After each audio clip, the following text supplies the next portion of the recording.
Waalaikumsalam warahmatullahi Ya, wabarakatuh. perkenalkan nama saya Nanda Elviani bersama rekan kita saya Amanda Nurul Istiqomah. Iya. Kami dari Universitas Peradaban semester 2 ingin mewawancarai Bapak. Langsung saja ya Pak. Pertanyaan yang pertama. Ya. Sebagai seorang guru, seperti apakah Bapak memaknai kode etik guru? Kode etik guru ya. Pak. Iya.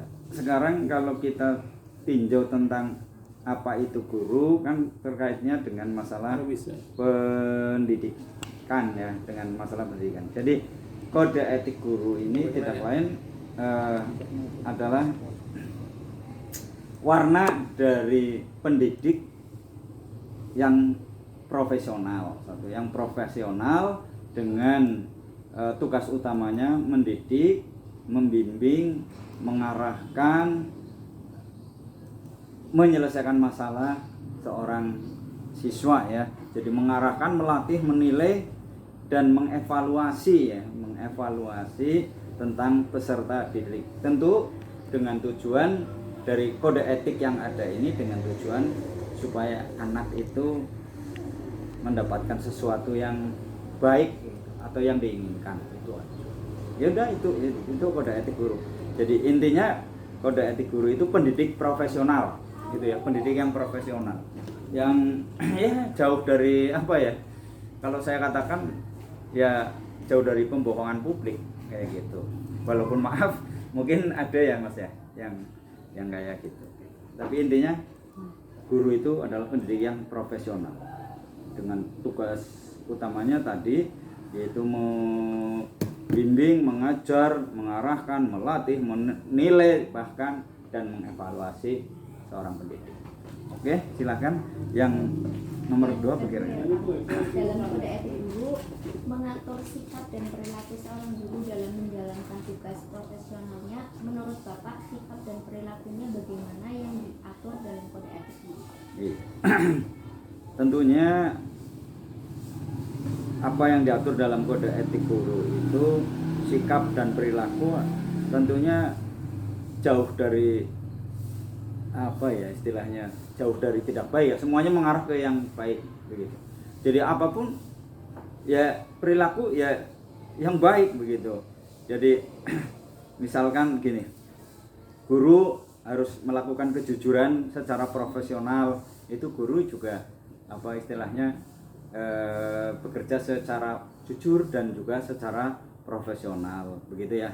Kemudian yang berikutnya kaitannya guru sebagai sumber informasi, berarti guru ya paling tidak selalu mencari informasi terutama yang berkaitan dengan masalah pendidikan begitu.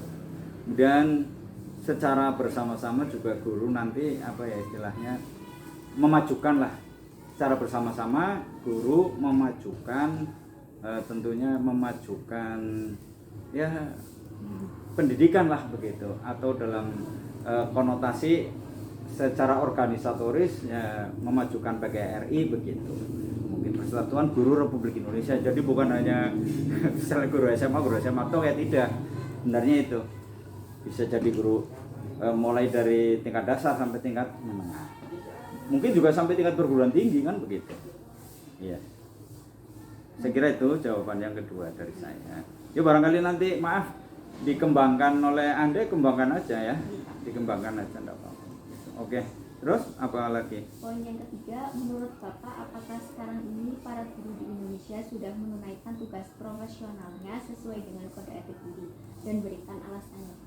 Iya, begini, kalau pertanyaannya seperti itu ya, menurut Anda apakah seorang guru ini atau para guru di Indonesia sudah menunaikan? Sebenarnya guru di Indonesia kan universal ya. Jadi kalau pertanyaannya itu terlalu luas, maka akan saya jawab tidak semuanya begitu, tidak semuanya begitu. Saya katakan juga tidak semuanya guru juga profesional. Oleh karena itu banyak yang tidak menunaikan yang Anda tanyakan itu begitu. Alasannya apa? Ya banyak juga orang yang tidak profesional begitu. Ya, banyak yang tidak profesional begitu. Saya kira itulah jawaban singkat saya. Ya, nomor berapa lagi? Dan poin yang keempat ya Pak, Iya. guru harus berusaha menghindari kekerasan fisik di luar batas kaidah pendidikan. Bagaimana Bapak memaknai pertanyaan tersebut? Ya, ini fisik dalam tanda petik ya, fisik dalam tanda petik. Ini kalau saya memang apa ya, setuju sekali kalau memang ada guru yang melakukan kekerasan kemudian proses melalui jalur hukum, itu saya sangat setuju. Karena yang namanya mendidik itu memang harus jauh dari kekerasan, gitu, harus jauh dari kekerasan. Jadi dalam tanda petik begini, kekerasan terukur lah, kekerasan yang terukur. Tapi kekerasan juga kadang-kadang perlu diperlukan dalam pendidikan, tapi terukur begitu. Maksud saya itu, ya. Jadi kalau sampai tidak terukur, misalkan kaitannya anak diberi hukuman fisik, kalau memang tidak mendidik ya sebaiknya ya jangan begitu, tidak dilakukan begitu. Ya, kan banyak sekali guru yang misalkan nempeleng murid, padahal kan itu bukan mendidik kan. Guru itu yang tidak profesional. Begitu secara fisik saya tidak setuju lah kalau ada yang melakukan kekerasan secara fisik begitu. Kalau ada cara lain kenapa? Kalau ada cara yang lembut, kenapa gunakan cara fisik begitu? Kalau ada cara yang lembut, kenapa kita gunakan cara yang keras begitu? Intinya seperti itu. Oke. Ya, silakan. Apakah guru memiliki peran penting dalam kesuksesan tingkat belajar murid? Oh ya, sangat begitu ya. Sangat. Sangat guru ini memiliki peran yang sangat penting.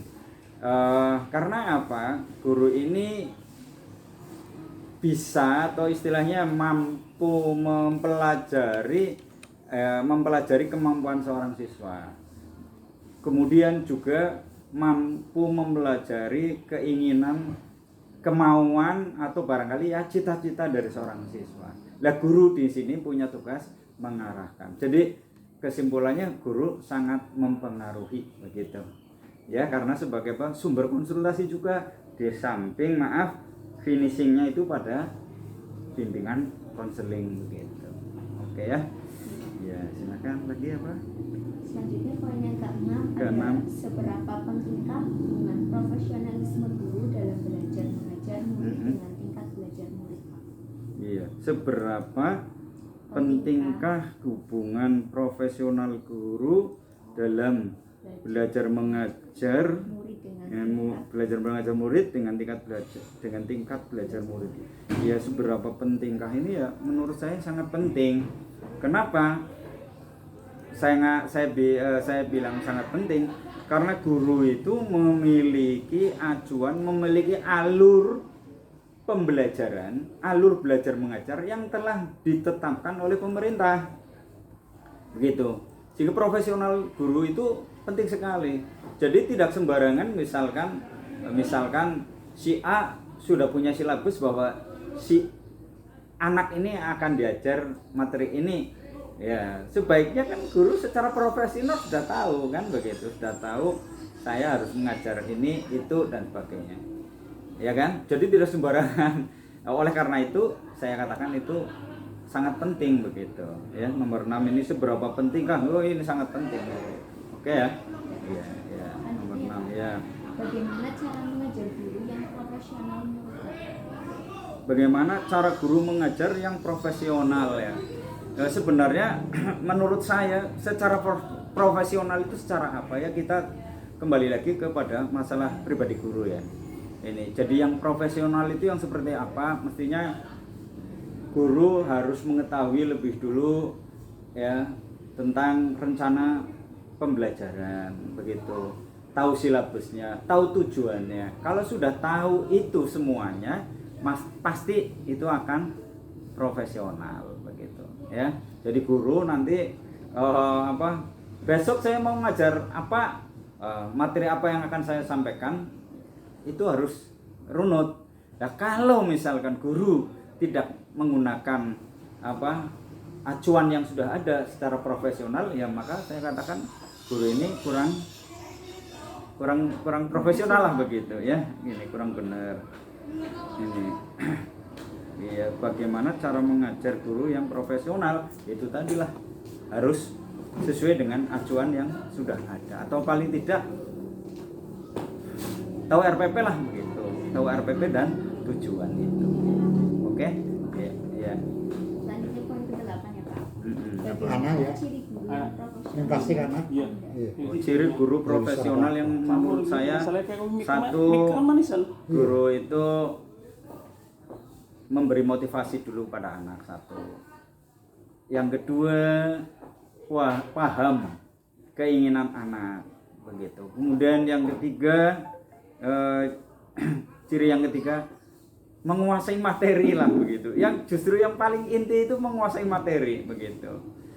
Guru tanpa mengetahui apa istilahnya ya, guru tanpa menguasai materi kan jadi lucu gitu ya. Jadi lucu. Setelah menguasai materi, materi sudah di otak kita. Saya memberi motivasi dulu bahwa saya akan mengajar seperti ini. Oke, sudah tujuannya nanti seperti ini. Baru ini loh materinya begitu. Ya.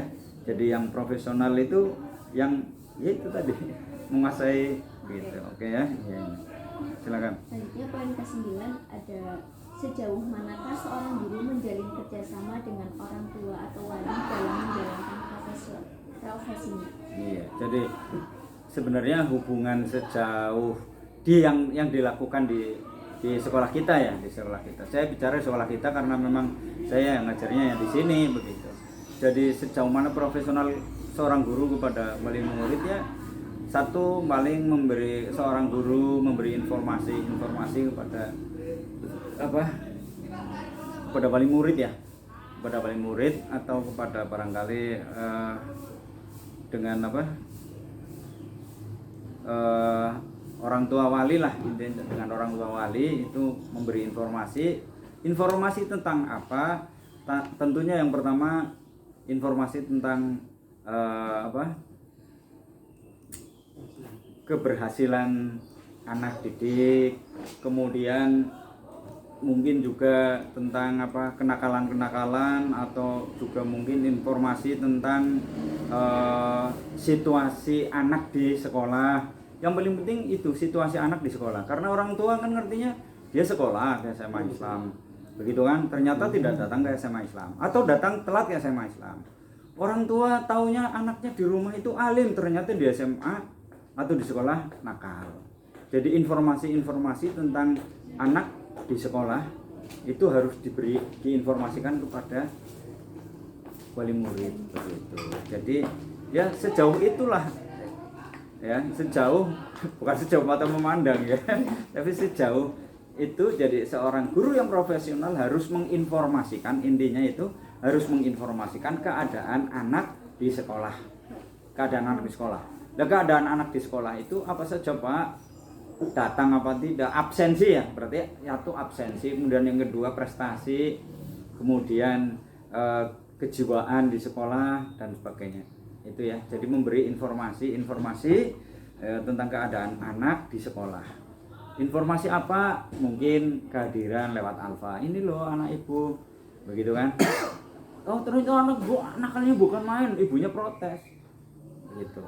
Udah di rumah pendiam, menang dan sebagainya. Belum tentu di sekolah seperti itu, karena dipengaruhi oleh lingkungan begitu ya, dipengaruhi oleh lingkungan gitu ya.